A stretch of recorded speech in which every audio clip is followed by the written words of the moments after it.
Las reacciones de descomposición ocurren a partir de un solo compuesto obtenido de una o dos sustancias. Como podrán ver, A es un compuesto que está solo y va a dar origen a B y C. Tenemos que tener en cuenta, por ejemplo, el óxido mercúrico, que es HgO. Sabemos que el oxígeno tiene valencia de -2 y el mercurio trabaja con +2. Esto dará origen de el mercurio con el oxígeno.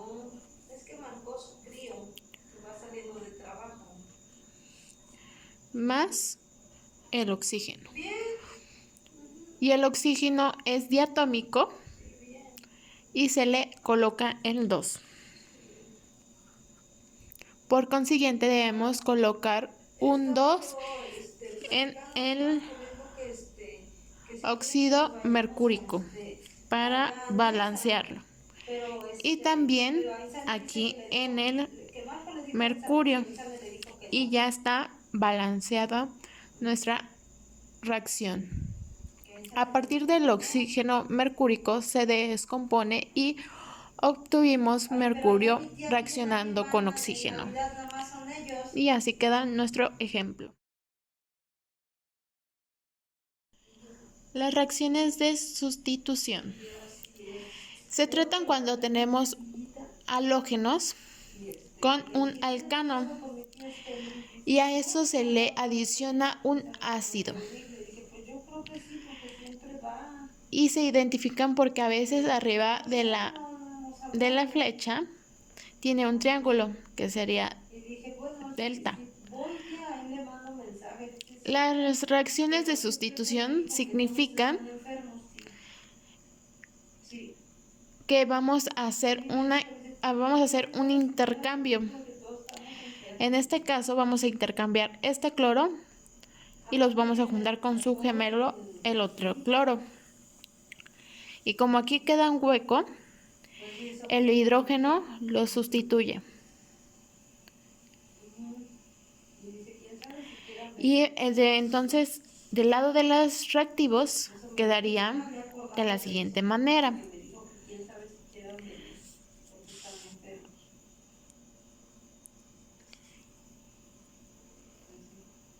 Pues me estaba diciendo Marco que si no dice Insane, que allá atrás en el patio hay que hacer algo, ahí en su casa. En el patio de mi suegra, pues. Digo a Marco, pues si no ahí.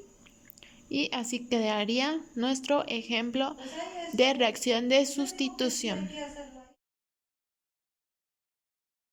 Las reacciones de doble sustitución. Para estas reacciones debemos de tener en cuenta que la reacción ocurre con un intercambio de elementos. Por ejemplo, el catión A por el anión D y el catión C por el anión B, dando origen a una reacción de AD y CB. Vamos a ver un ejemplo. El cloruro de potasio va a reaccionar con el nitrato de plata. Esto nos va a dar en el lado de las reacciones el nitrato de potasio más el cloruro de plata.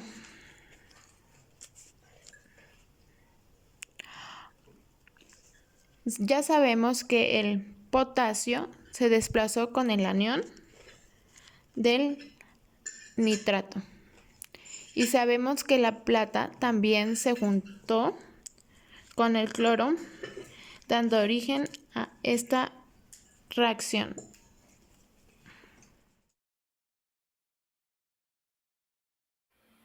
Reacciones de neutralización.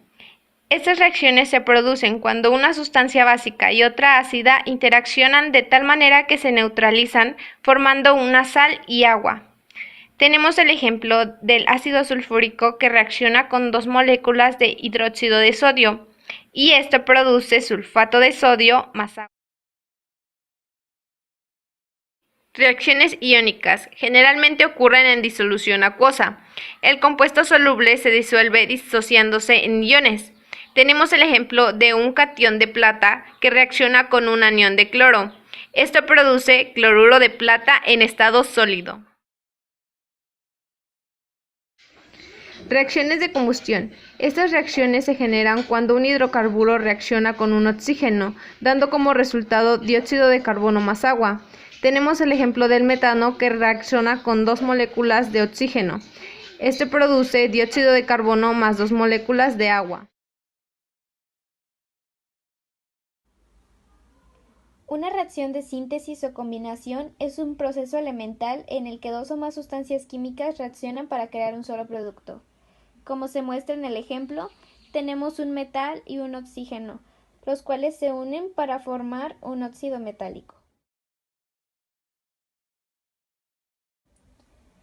Una reacción exotérmica es una reacción química en la que, al producirse, ésta libera energía en forma de calor o luz principalmente.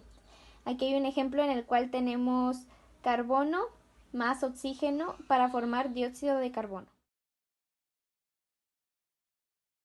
Una reacción endotérmica es un tipo de reacción química en la que se consume energía en forma de calor, para que el producto obtenido libere energía mayor que los reactivos iniciales. Aquí como ejemplo tenemos a la ya conocida reacción de la fotosíntesis, que inicia con dióxido de carbono, agua más luz para producir hidratos de carbono y oxígeno. La acción de oxidación-reducción es una reacción de transferencia de electrones en donde la especie que pierde los electrones se oxida y la que los gana se reduce. Aquí el cobre es el que se reduce, mientras que el nitrógeno pasa a ser oxidado. A continuación, les explicaremos la reacción mol-mol. El siguiente concepto se aplica en la siguiente ecuación química. Como reactivo tenemos al cloruro de hierro 3 reaccionando con el hidróxido de sodio. Como producto vamos a obtener el hidróxido de hierro más el cloruro de potasio. Primero tenemos que balancear la ecuación. Al tenerla balanceada, debemos contar el número de moles que tiene cada reactivo. Nos damos cuenta que el cloruro de hierro 3 tiene 1 mol, el hidróxido de sodio tiene 3 moles, el hidróxido de hierro tiene 1 mol y el cloruro de potasio tiene 3 moles. Nos preguntan, si se adicionan 5 moles de hidróxido de hierro 3 en la reacción química, ¿cuántos moles de cloruro de potasio se obtendrán? Para esto tendremos que aplicar la ecuación estequiométrica. Multiplicamos 5 moles de cloruro de hierro 3 por 3 moles de cloruro de potasio, dividiéndole entre 1 mol de cloruro de hierro 3, obtenemos que al adicionar 5 moles de cloruro de hierro 3 en la reacción química, obtenemos 15 moles de cloruro de potasio. Y así es como se resuelve una reacción química por el método mol-mol.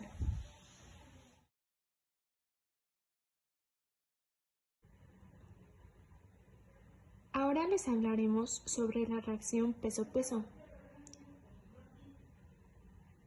El ejercicio nos pide calcular la concentración en porcentaje del peso de 180 gramos de alcohol etílico disueltos en 1.5 litros de agua. El peso del soluto tenemos que son 180 gramos. El peso del disolvente son 1500 gramos y 1.5 en litros. El peso de la disolución se saca sumando el peso del soluto más el peso del disolvente, que sería 180 más 1500, que nos da 1680 gramos.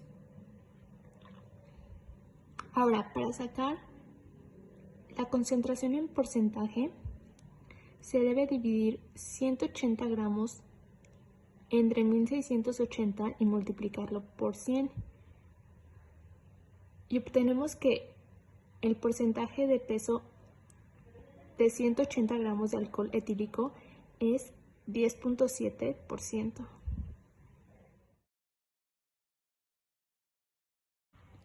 Ahora les hablaremos un poco sobre las reacciones nucleares.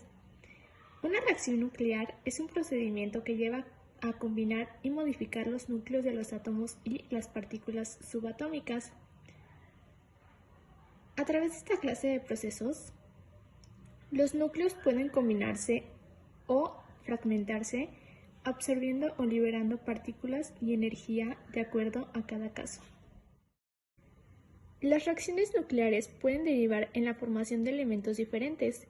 Por ejemplo, cuando los núcleos se fragmentan, la reacción se conoce como fisión nuclear. En cambio, si los núcleos se unen, se habla de fusión nuclear. Por otra parte, si la reacción nuclear requiere de energía para llevarse a cabo, se la califica como reacción endotérmica. Pero, si en el marco del proceso libera energía, estamos ante una reacción nuclear de tipo exotérmica.